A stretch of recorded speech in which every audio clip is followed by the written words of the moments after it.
王爷，听说当天宴会开始前，您与令长史独处了1个时辰。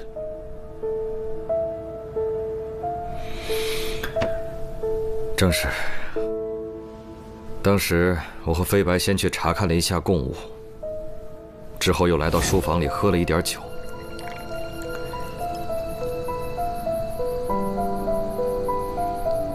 谁知道本王困意上来，便让飞白看着时辰，小憩了1刻钟。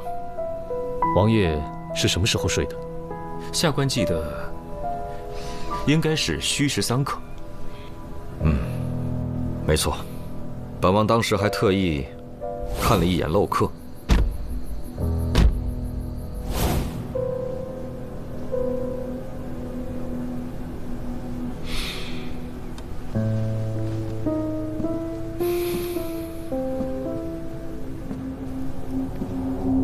此事还烦请李少卿不要在朝中宣扬。请王爷放心。那就好，辛苦各位了。本王还得处理一下张夫人的事，暂且失陪了。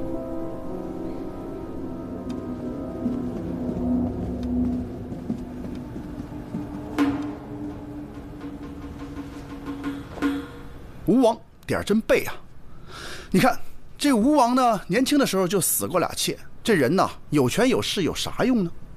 所以，废话那么多。听说现在嫌疑最大的是王妃，有杀人动机吗？没错，她是外域人，遇刺的大婚。自从侧妃张夫人入了王府后，深得宠幸，此后王妃便一直幽居在流霞别院。与其说别院，倒不如称其为冷宫，更为确切。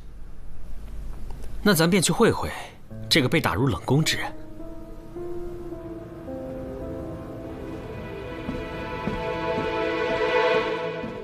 李少卿，请恕素衣瞒报之罪。昨日王爷将她送回别院后，王妃就悄然离去，再也没有回过王府。那你最后一次见她是什么时候？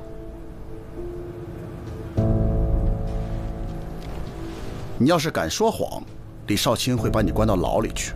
素衣绝对不敢欺瞒李少卿。昨日宵禁之前，王妃找我借了套衣服，说是要去西市一个叫什么七贤的客栈，这剩下的我就不知道了。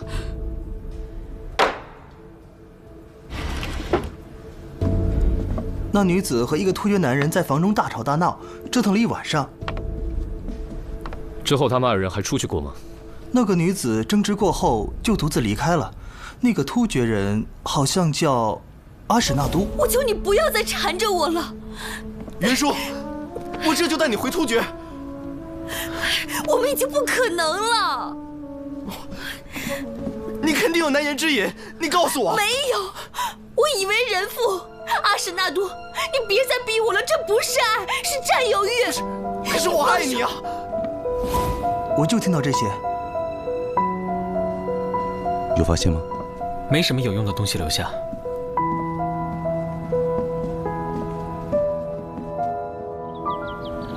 放开我！放开！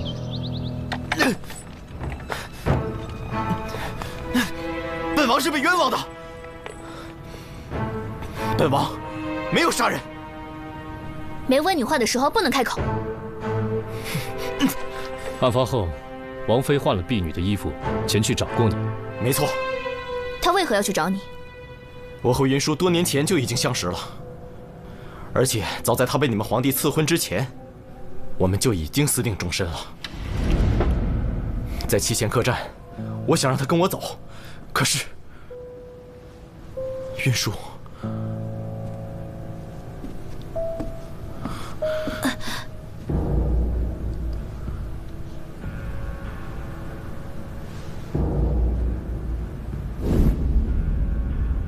那日王妃去过七贤客栈后就失踪了，你知道她在哪里吗？她不见了。难道不是你伙同王妃一起杀了张夫人吗？那个什么张夫人，我见都没见过，我为什么要杀她？这次来大唐，我只不过想把云舒带走而已。你们一定要找到云舒，求你们了，求你们！把他押下去吧。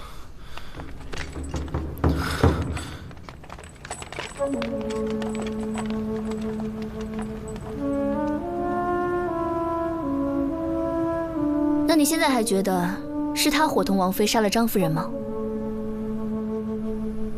难说。你审不出，我接着审吧。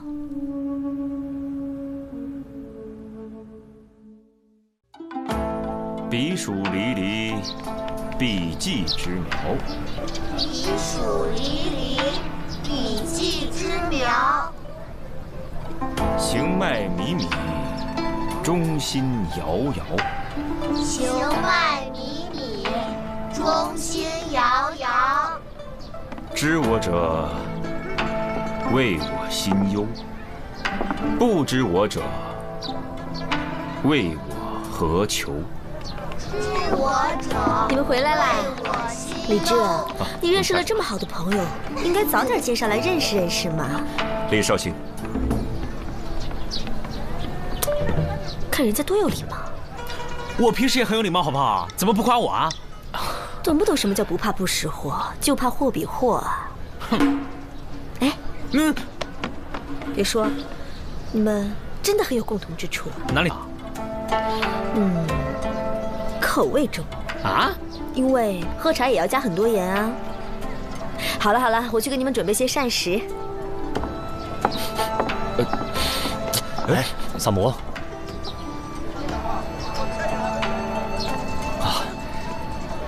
李少卿，你这个香囊戴很久了吗？萨摩，令长史，那个萨摩多罗有点奇怪的癖好，见谅啊。你这个香囊哪儿来的？这个香囊是我在西市胡商那儿胡乱买的，这个里面的药物可招虫子了，建议你不要再带了。是吗？来给我。哎呀，难怪我最近老招虫子。令长史，你是查到什么了吗？啊，回李少卿。飞白从素衣口中得知，王妃有一个腰坠，一直舍不得离身，但如今却留在了梳妆台里。此事略有蹊跷。这玉坠有什么来历？玉坠是王妃出阁之前便有的，花纹特别。有什么特别啊？啊，一看便是突厥之物，而且阿史那都也有一个。令长史跟突厥王子关系很好吗？啊。我二人此前算是点头之交。他被捕之后，吉隆可汗震怒，派10万大军驻扎我边境，逼大唐交人。倘若不交出突厥王子，他们便要派兵南下。这案子再不破，恐怕两国交战在所难免啊！萨摩，我们一起重回命案现场。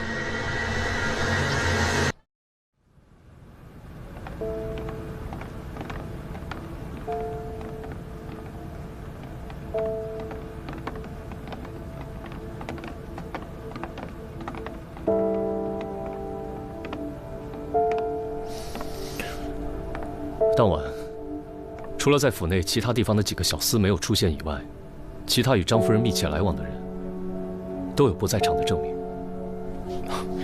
李少卿，当晚值守的几个仆人都带过来了。你们几个一会儿好好回答几位官人的问题。是。当晚，除了张夫人的婢女明月叫你们出去，你们再也没离开过。是的。那天晚上可有什么异常？没有什么异常，只是确实听到了什么东西被打翻的声音。当时小人还以为进贼了呢。我们过去查看，发现对面杂物间的窗户破了个大洞。那张夫人是什么时候离开的？不知道。到对面杂物间看看。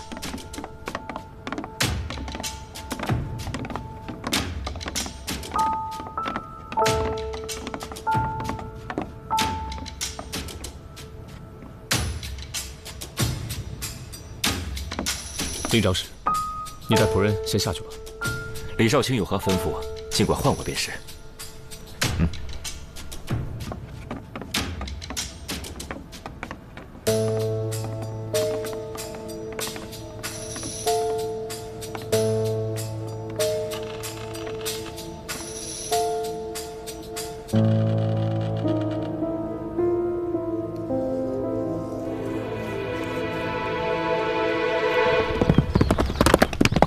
慢点，别摔着啊！提审时，阿史那都亲口承认，曾在长安附近置屋，以便与王妃幽会。看来，就是这里了。子苏，一会儿这样啊，一会儿我数1、2、3，我一踹门你就冲进去啊！哎，凭什么是我先冲进去啊？那这样啊，我数1、2、3，你推门，我冲进去。预备，1，哎，别进来！怎么了？那个吴王妃死了啊！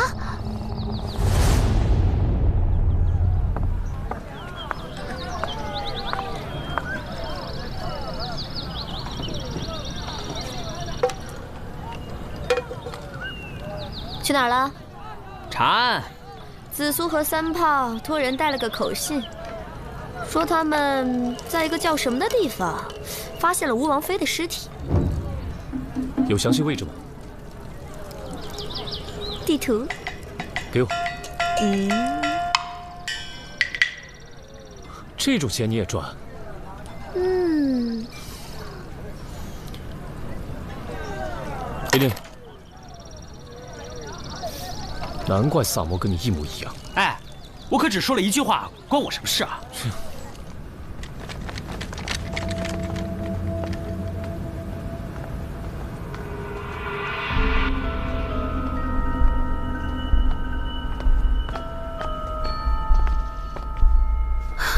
死者死前曾被绑在了椅子上，导致手腕、脚腕处有紫色的淤青。死者的头部被钝物击打过。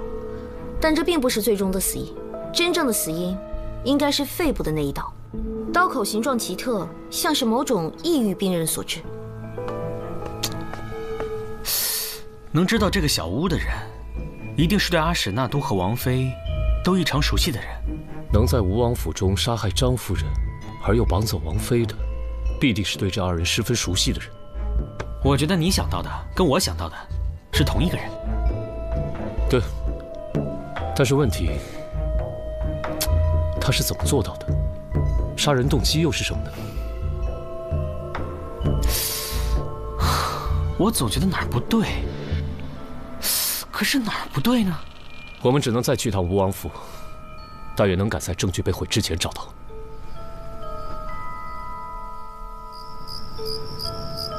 当时他们2人就在这个房间里喝的酒。没错。中途可否有人离开过？并没有，除非他2人串通，制造假的不在场证明。哎，你们看，这吴王就是财大气粗啊，这漏客都是用酒做的。啊，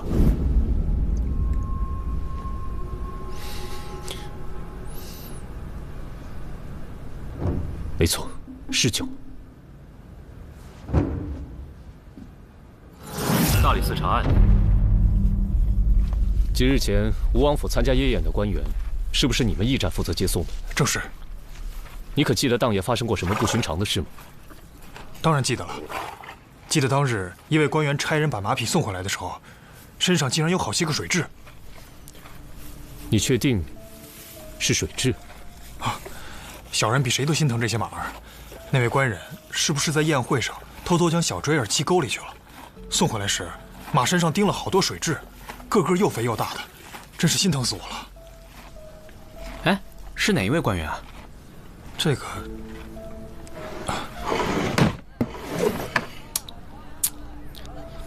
不是，老大，你们到底是发现什么了呀？这陛下给了3天的期限，马上就到了，咱咋还在这喝茶呀？如今，已经能破了他的不在场证明。杀人动机究竟是什么呢？这有什么是什么的呢？杀人动机无非就2点：一，钱杀；二，情杀。前者关系到利益，后者关系到情感。钱虽不算多，但是它够用啊。情，他与这2个女子也很难有感情纠葛。老大，这情杀又不一定非在男女之间。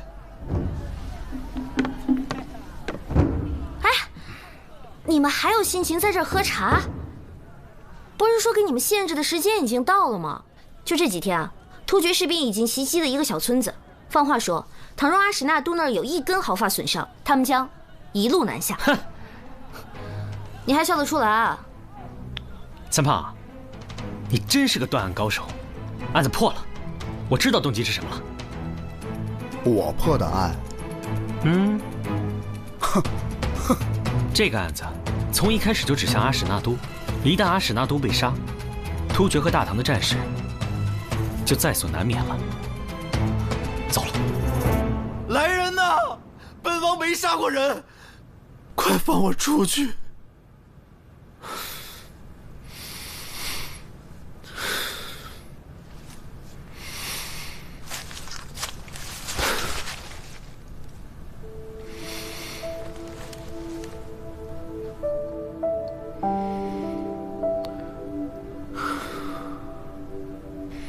云舒，你放心吧，待我从这里出去以后，我就去找你，把你带回突厥。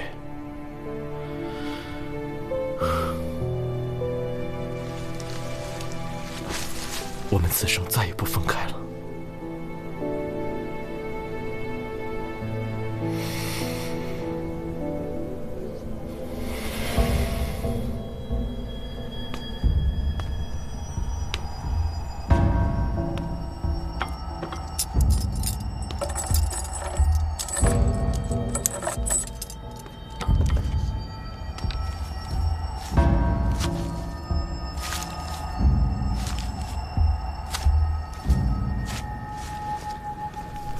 王子，您的饭来了，最后一顿吃了吧。滚！出去！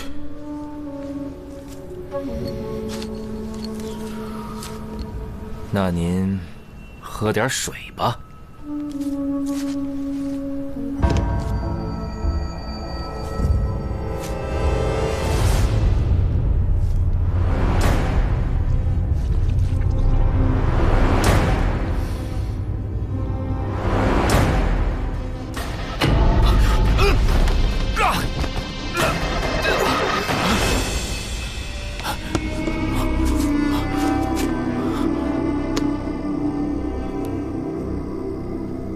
令长史，想不到你还是一个会操纵重置的伽罗师啊！官人，小人不知道你在说什么。还演戏呢？被自己培育的水蛭吸血，感觉很爽吧？你口重，喝茶都放盐，就是为了抵御水蛭吧？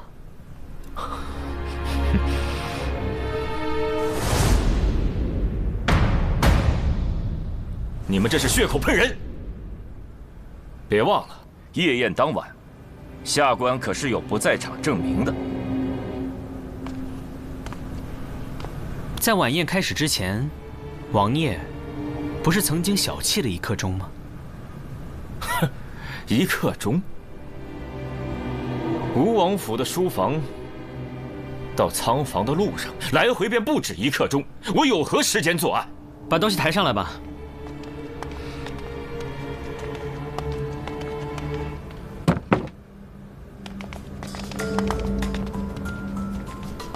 那天晚上，你与王爷在书房里对饮，你的座位应该是离这个漏客最近的吧？你在事先带来的酒里就动了手脚，让王爷昏昏欲睡，主动提出小憩。王爷睡前看到漏客是虚实3刻，睡后看到是4刻，他自然就会以为自己只睡了1刻钟。可你应该事先将酒倒入了漏客当中，漏客显示为虚实3刻，很有可能才2刻不到。你杀死张夫人，赶回书房，再用酒杯将多余的水舀出即可。令长史，难道你没闻出这漏客里的水有酒的味道吗？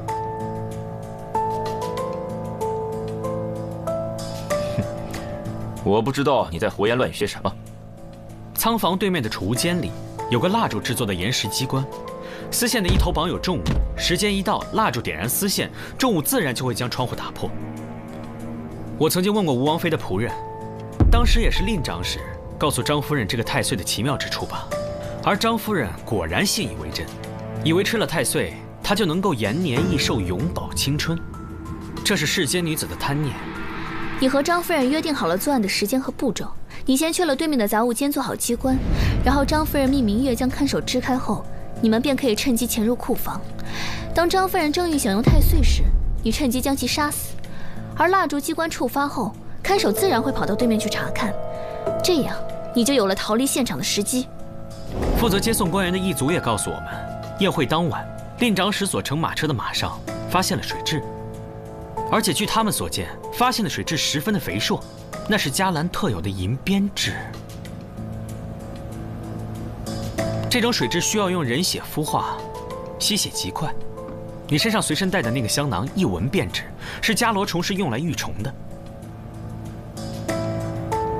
你为了伪造太岁吸血的假象，将夫人打晕之后，便驱使大量的银鞭蛭吸张夫人的血，导致张夫人流血过多而亡。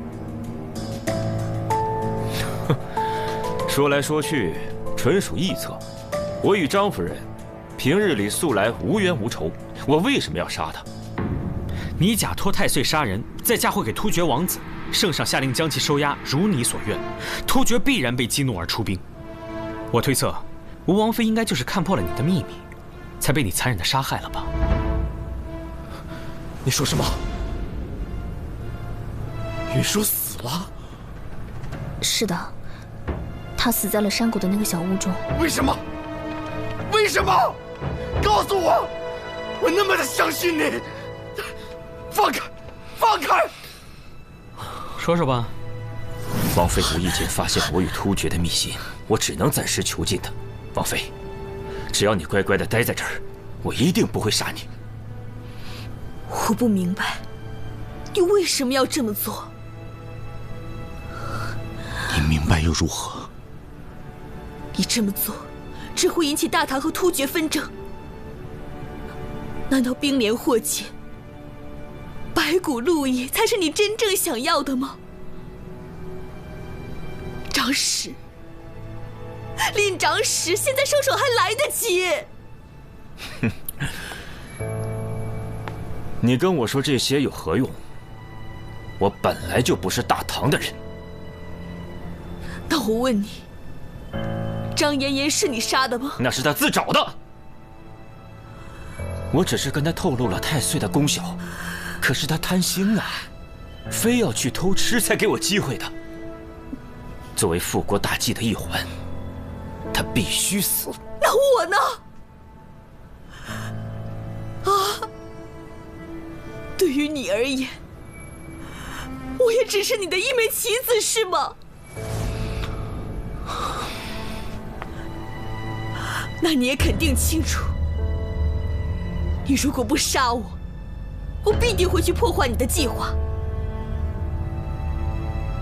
可是我没有选择，我是大唐的子民。王妃，只要你乖乖的待在这里，我绝不会杀你。事成之后，我一定放你走。王妃，放开我！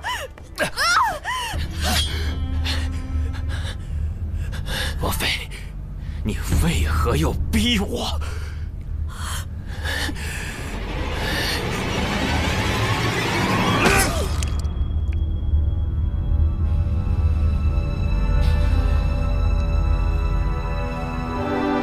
李飞白，你为什么要杀云舒？为什么？我要扒了你的皮！我查过了你的通关文牒，你是近几年才从外域来到长安的。你的通关文牒上写了你来自柔然国，但你根本就没有柔然人的生活习惯，你的文牒是假的。你是迦兰国的人吧？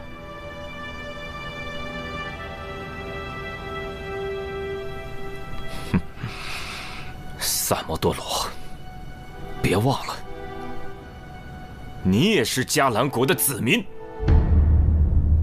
你忘了，咱们的国是被谁灭的？咱们的家又是被谁破的？啊，是大唐！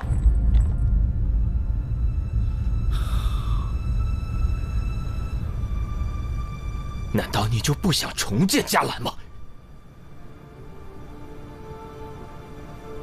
没有国，我们一个个的全都是无主的游魂。唯一能让我活下去的动力，就是重新振兴迦兰国。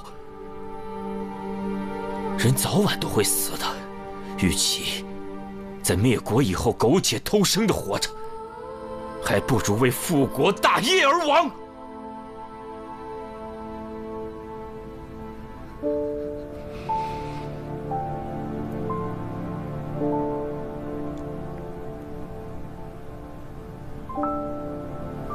那我问你，你复国是为了什么？为了什么？为了迦兰逝去的子民，为了在战火中亡故的大哥和母亲。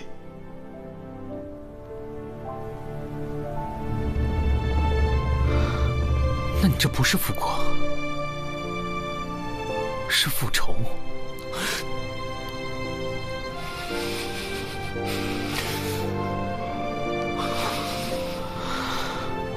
我还记得，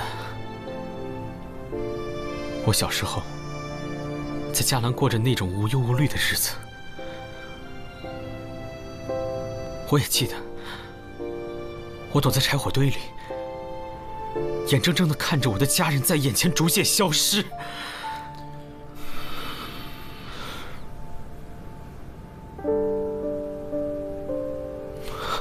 没有人会比我更痛，也没有人会比我更恨。我常常在想，难道我们因为我们心里的仇恨，难道我们因为我们所谓的复国，就要去杀掉别人的母亲和大哥吗？就要让更多的人成为像我一样的孤儿吗？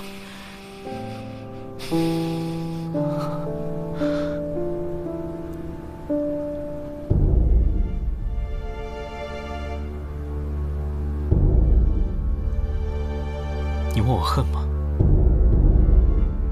我当然恨，但是我更痛恨战争，痛恨一切打着国家名义残害无辜生命的行为。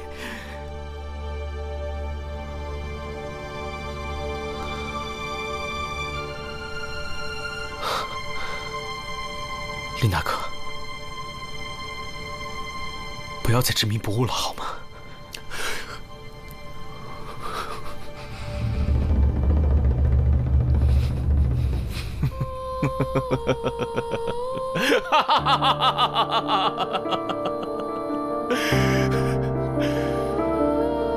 不知我者，为我何求？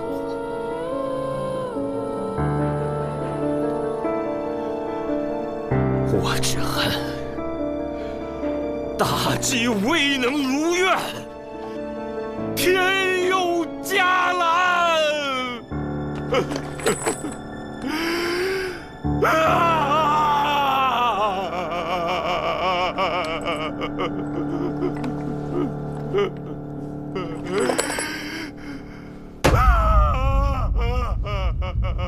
拉下去斩了！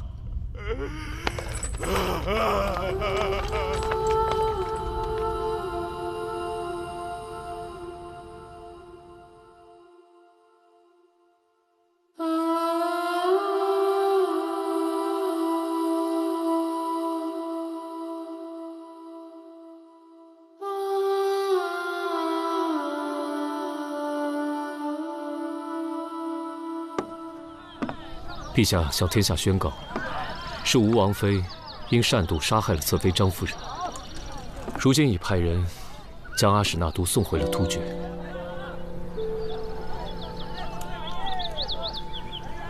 这个事儿就这样结了？也许这样才是最好的结果。也不知那些迦兰移民会不会受到迁怒。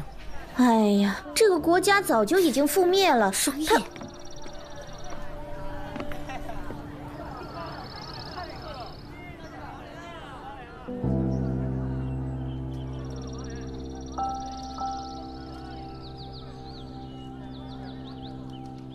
迦兰，也许此生只能在梦里回去了。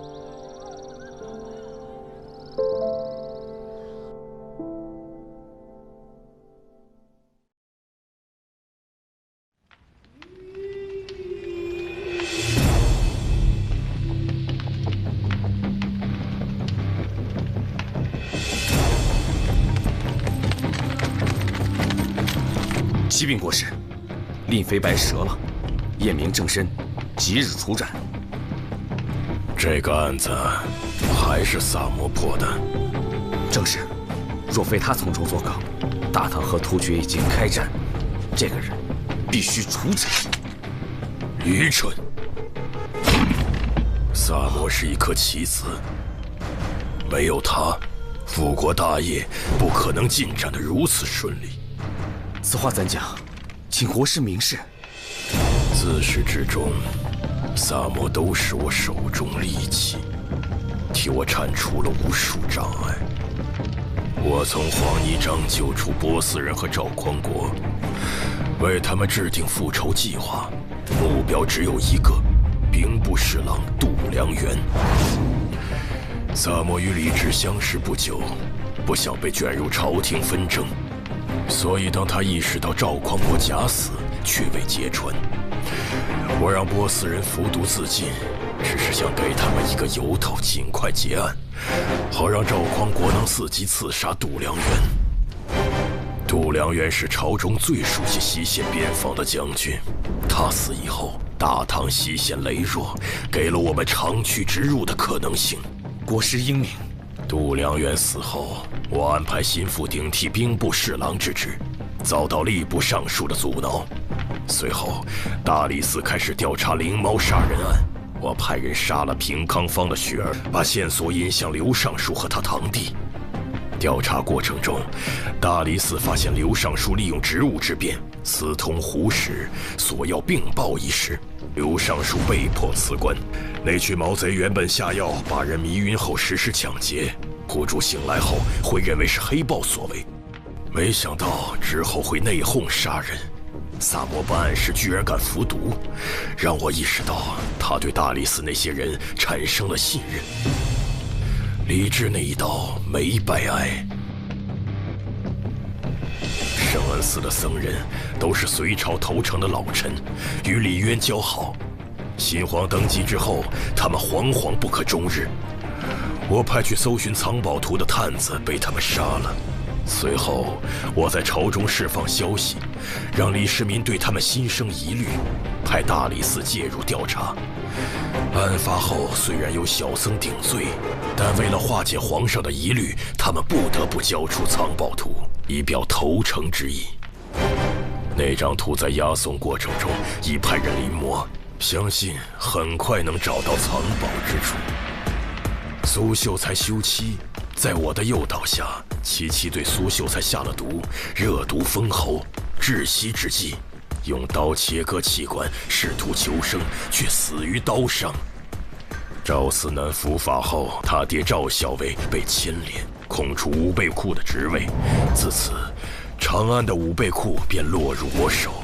走私军械也正是从这一步开始的。在我的安排下，东水村李正率领村民盗窃金库。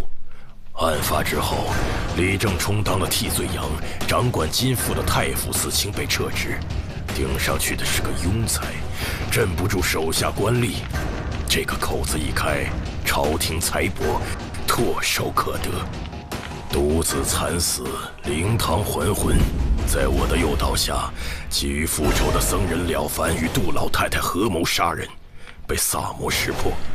杜老太太被发配充军，她在长安西南的3000亩山地落入我手，成了我们的驻军点。神头刘芳是我在长安的线人，常年为我提供坊间情报。案发后，萨摩看到了玉佩上的伽罗纹样，开始怀疑刘芳的背景。他居然还记得伽罗圣歌，让我很意外。卜氏怨灵一案，我为冯玉制定了复仇计划，数名高官死于非命，职位空缺。我方有3个4品以上官员入职，大获全胜。保平谷阴兵过路，孟昭复仇也是我安排的。此案让兵部尚书陆明仕途终结，之后顶替他的是顾明章，此人有把柄在我手中，这颗棋子随时可用。刘员外儿子造孽，我为苦主制定了复仇的计划。结案之后，朝廷严查民间麻烦，清除胡商，之后渠道和资源便落入我手。接下来，在新任兵部尚书顾明章的默许之下，大唐的战马供给就由我控制了。杜元山替我走私军械被盯上，只能牺牲他了。他死后，火枭落入法网。多亏萨摩，唯一对我们有威胁的官员也不存在了。邓维曾经治好过天花，这就意味着若有战事，我军就能利用天花作战。在我的诱导下，邓维用我给的药物毒杀了贾仲元。他死后，天花秘术便落入我手，可以在一夜之间让大唐军队彻底丧失战斗力。大唐与吐蕃关系缓和，对我们不利。在我的提醒下，吐蕃国君意识到玄武对李世民犯忌，于是有了之后的连环杀童案。结案后，吐蕃使臣被急召回国，这正是我与吐蕃修好的大好时机。户部林侍郎的案子，重点在那个大秦杨一。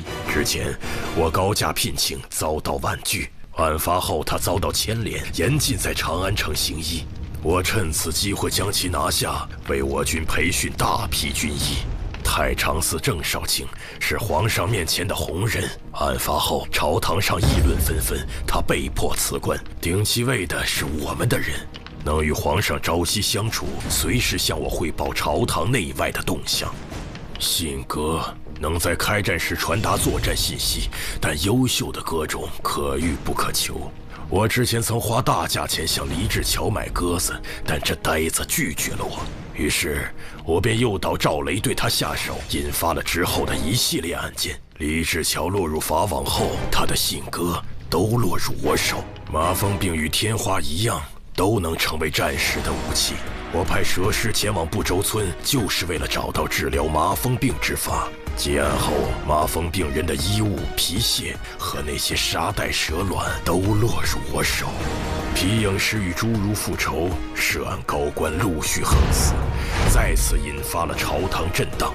结案后，我方有3名5品以上官员入职，自此我在朝中的布局已出现端倪。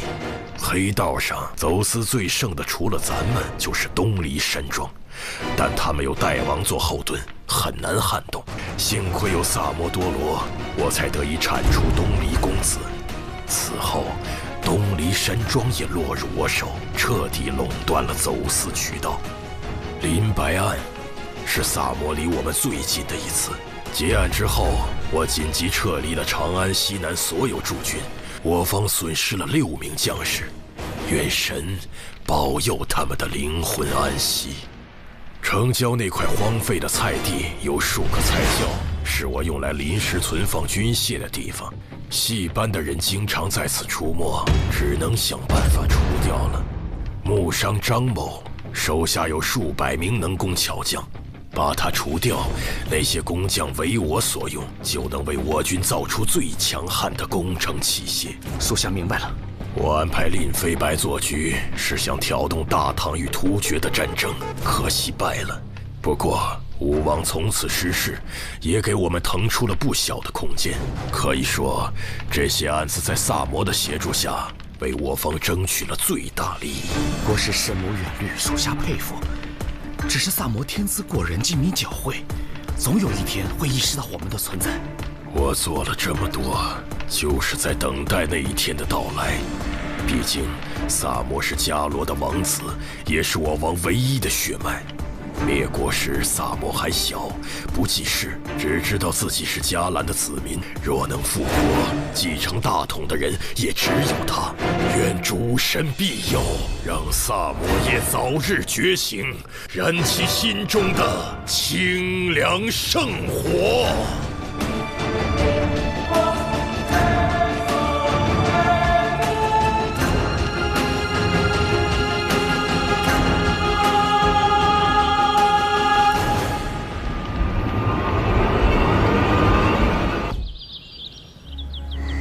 冷若，能在长安城再次遇到你，真是太有缘分了。张夫人，好久不见了，家人可还好？都好。看你的衣衫，看你的气色，一定是嫁得一位如意郎君了吧？祖上保佑，梦生这些年仕途还算顺遂，难得他又一直待我那么好。梦生？莫非你指的是赵梦生？对呀。怎么，张夫人，你已经不记得梦生了？就是当年同你一起客居我家的那个赵梦生吗？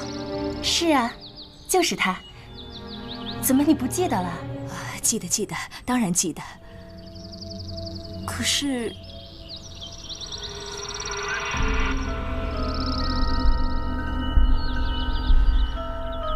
冷若，当初你是怎么到我家的？你可还记得？当初梦生高中进士，我同他一同赶往长安，路上遇到了大雨，幸好被您还有张县令收留。您的这份恩情，我一直都记得啊。不错，后来呢？后来我们就来长安了。冷若，你当真不记得赵梦生在来我家的第2天就突发疾病，死掉了吗？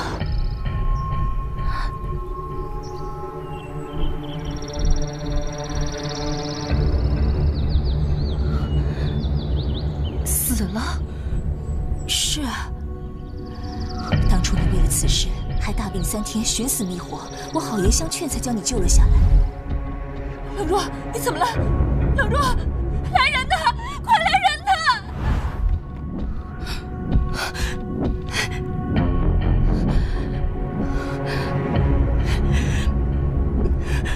你确定你的丈夫是赵梦生吗？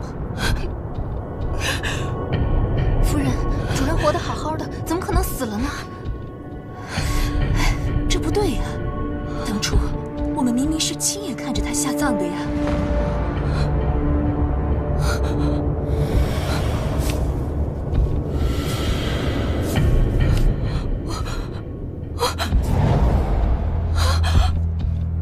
我不知道，我不知道。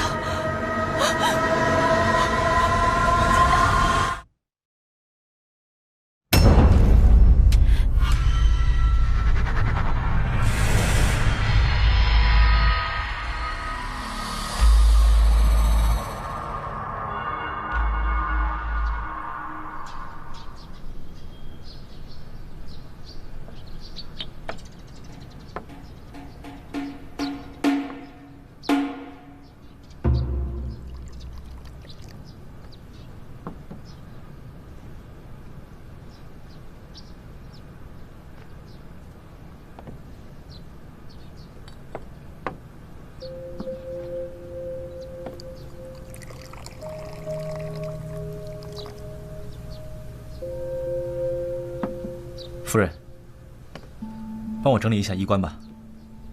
好。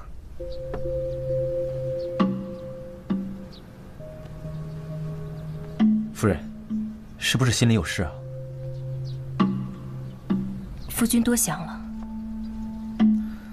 你心里有没有事，我一眼便看得出来。你就不要再骗我了。莫非是？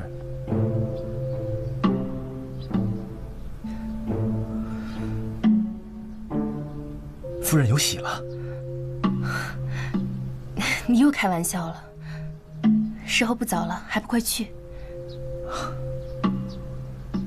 总之，夫人有什么事，不要压在心里，否则为夫可要心疼的。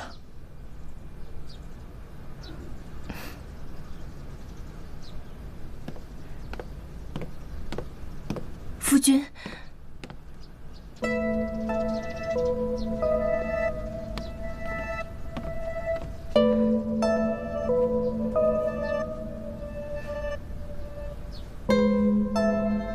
去吧。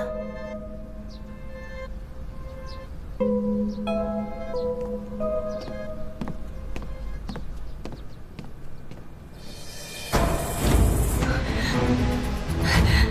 当真不记得，赵默笙在来我家的第2天就突发疾病，死掉了吗？死掉了。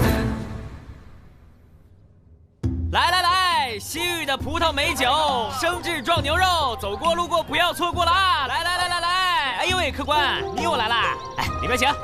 里面有好酒好菜伺候着，里边请，照顾好了。哟，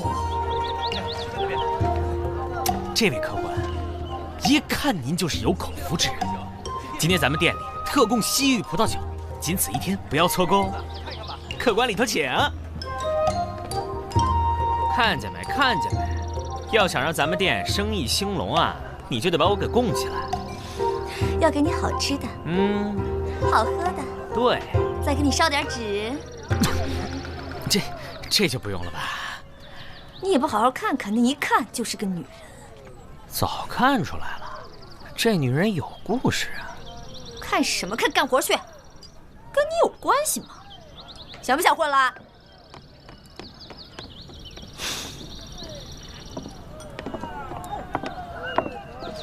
这位公子想吃点什么？我倒不想吃什么，请问萨摩多罗先生可在此地？萨摩多罗的18种使用方式，价钱都标在菜单上了。慢走啊！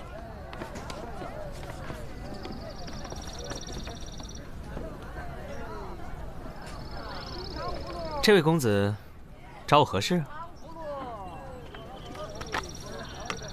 久闻萨摩多罗先生盛名，恳请先生一施援手。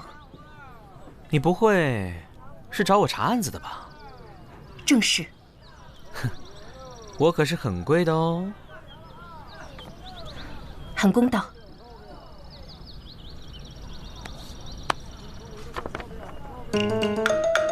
那我都菜买了。这个你放心，若能查出真相，在下必定重谢先生。好，我接了。不过你还没有说是什么案子。此处人多口杂，还请先生一步。今日未时，请来西苑庭一趟，个中原委，在下再细细告诉先生。好吧，那咱们就一言为定。事情是这样的，我与夫君来到长安已经15年了。可是前几日经人提起，我才恍惚记得，我的夫君早就已经死了。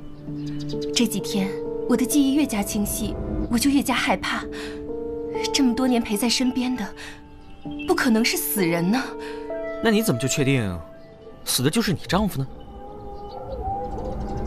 我的夫君赵梦生，多年前高中进士，我与他一同来到长安。不管是容颜体型、日常起居，还是待我，他都与往常一样。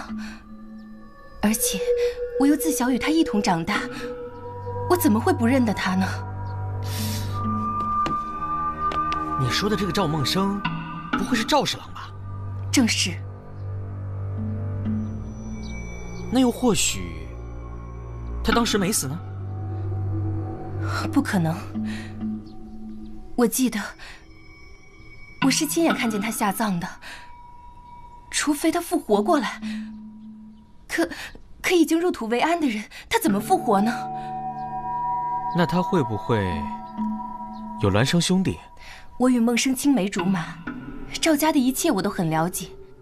赵家只有这一个儿子，况且凭我对梦生的了解，就算是孪生兄弟，我也一定能分辨得出来。莫非什么？是妖怪所变？哎，妖怪？那我还宁愿相信是易容术呢。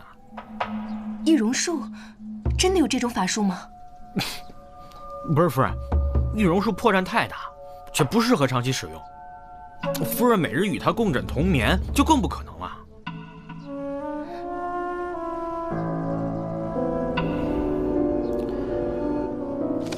夫人不必纠结，用此方一试便知。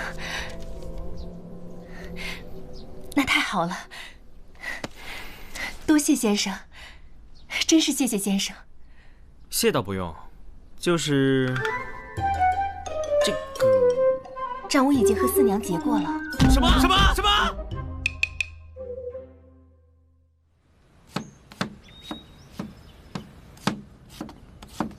哎，夫人，您怎么进厨房了？主人交代过，您不能进厨房的。要是烫到哪儿，小人……我来拿点东西。您要找什么？我帮您拿。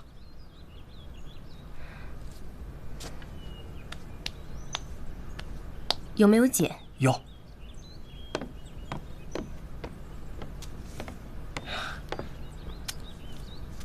您要这碱有什么用？这不是你该问的。是，小人多嘴了。这次卖官案件牵涉朝廷上下几十个官员，其中不乏朝廷命官，棘手得很。怎么了？受风寒了吗？没事，这我有些柳絮不服。这宗卖官案事关重大，一定要彻底清查，绝不能姑息。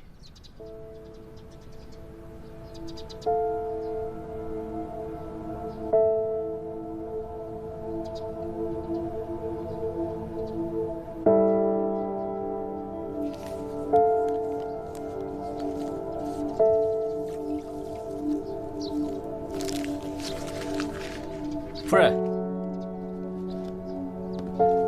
夫人，你回来了，怎么回事？脸色这样难看。哦，不打紧，可能是初春季节受了些风寒。我正好用温水烫了一条毛巾，你擦把脸吧。还是夫人想得周到啊。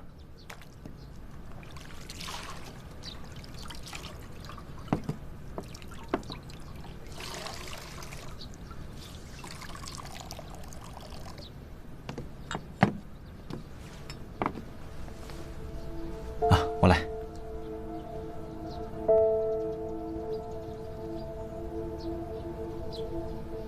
夫人，你今天是怎么了？没什么。你最近好像……是不是因为我忙于公务，忽略了你，心里委屈了吧？你身居要职，忙于政务也是应该的。等这宗卖官案查完，我就好好陪陪你。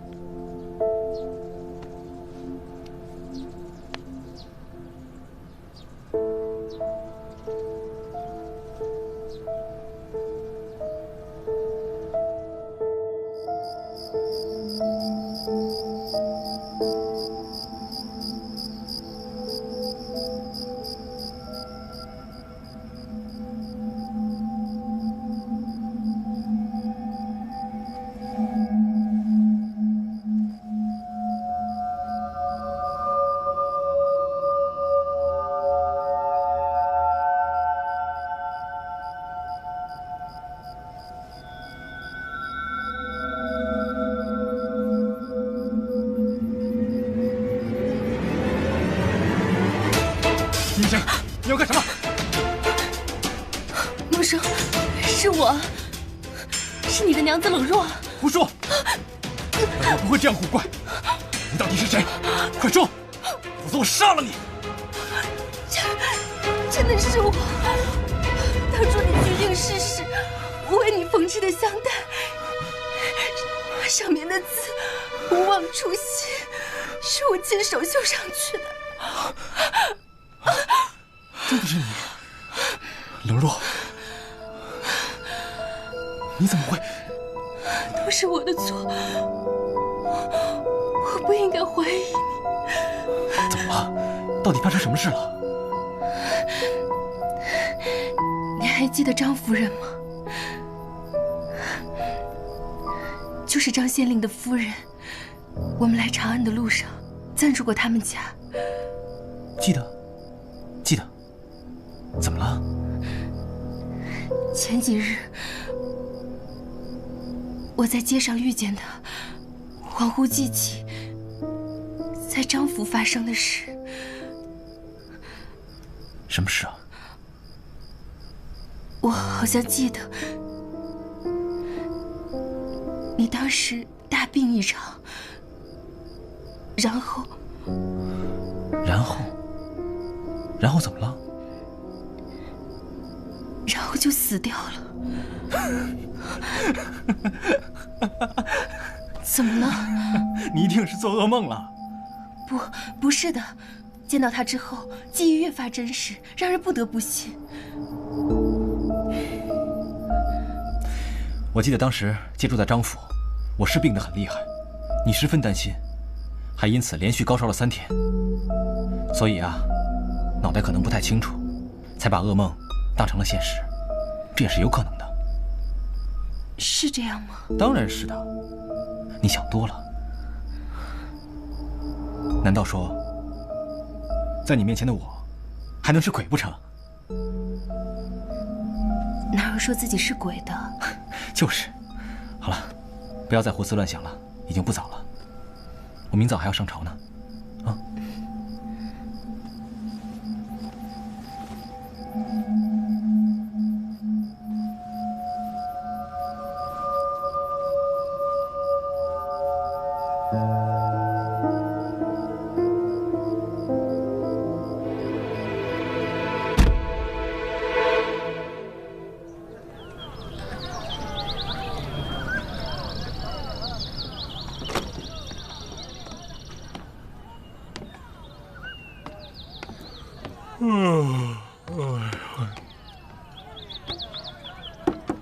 有人吗？有人吗？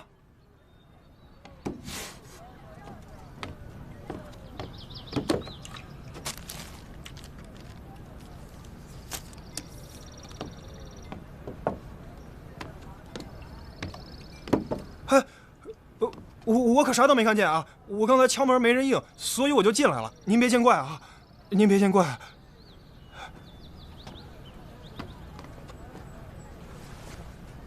唉。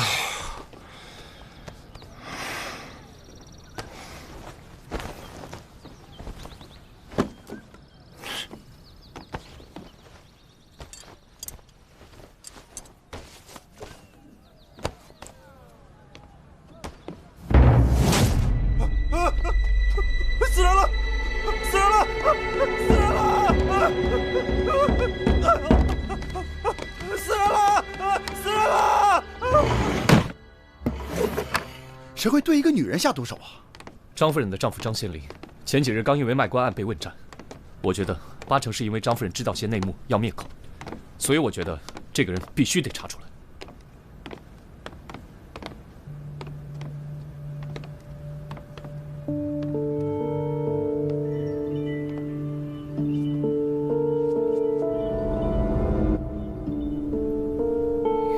死者是1刀毙命，从血的凝结程度可以推断出，死亡的时间应该是3个时辰前。我知道了，这个张夫人是自杀。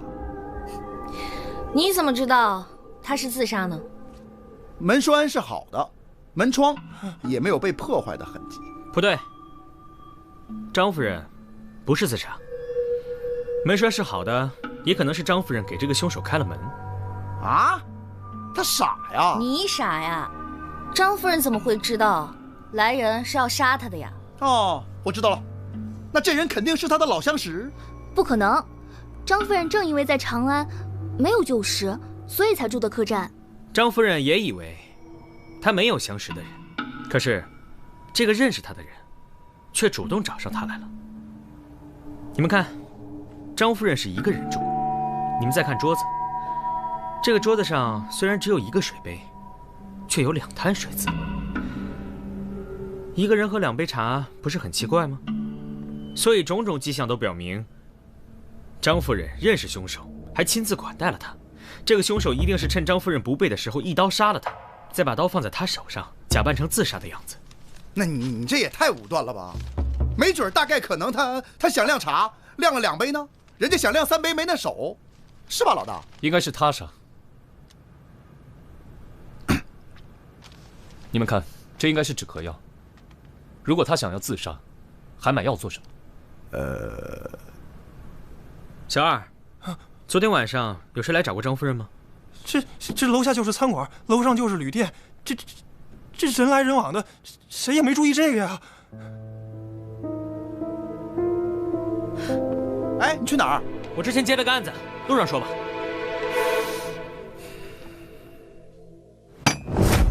不可能，孟生与我好友多年，他若是别人假扮的，我一眼便能认出。大哥，你认识赵侍郎才几年？也许在你认识他之前就已经被人调包了呢？那也不可能。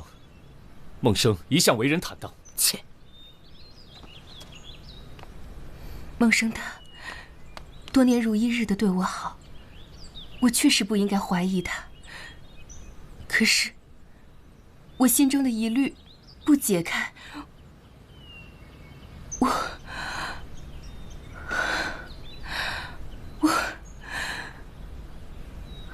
现在看来啊，这个张夫人和张县令死无对证，再没人知道赵梦生是怎么死的了。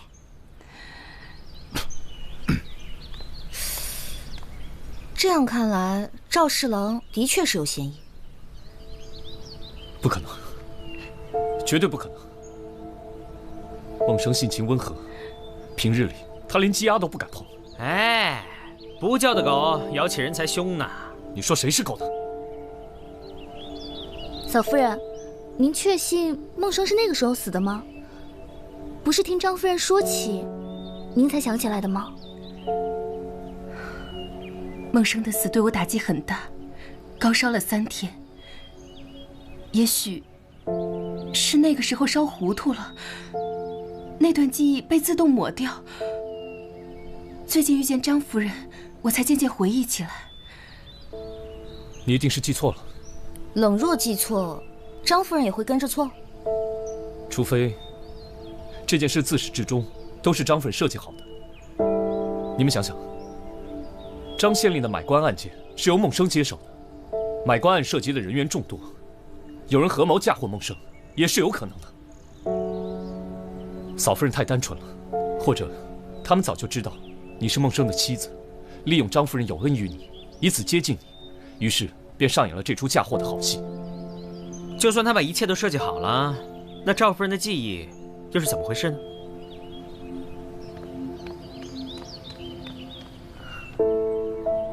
阿志，我知道你不愿意相信孟生是坏人，我也不愿相信。可是，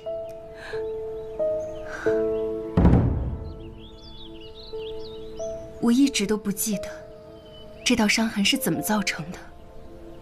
我自小没有受到过半分委屈，实在是想不起会发生什么事情造成如此深的伤痕，除非我那时真的动了轻生的念头。那如果自杀是真的，那赵梦生肯定是死了的呀。